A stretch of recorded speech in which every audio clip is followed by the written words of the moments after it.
Premier League season will come around very quickly. Do you think Luis Suarez will still be a Liverpool player by the time we start? You know what, I hope so.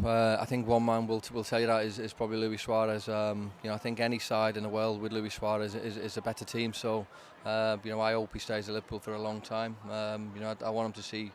I want to see him winning trophies there, if I'm being honest. But look, we've seen all the reports, and I don't really know the ins and outs of if it's true or not. But look, I think if he does stay, it's excellent news for Liverpool. Why is he so important for Liverpool? Because he does come with a lot of baggage, doesn't he?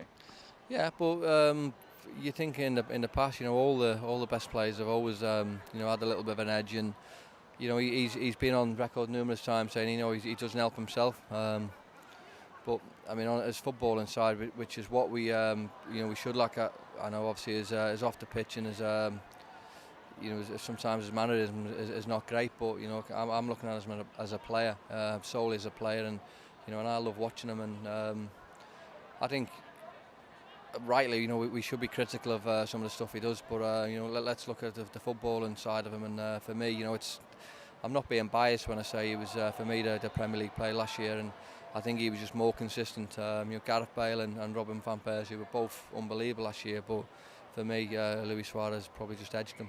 And what have you made of Daniel Sturridge's impact since he arrived at Anfield? 12 goals in 16 games is a pretty impressive return. Yeah, I think he's been brilliant. I think with Daniel, I think there's always question marks over his attitude. He's a young lad and he's had X amount of clubs, and that always sort of worries you a little bit.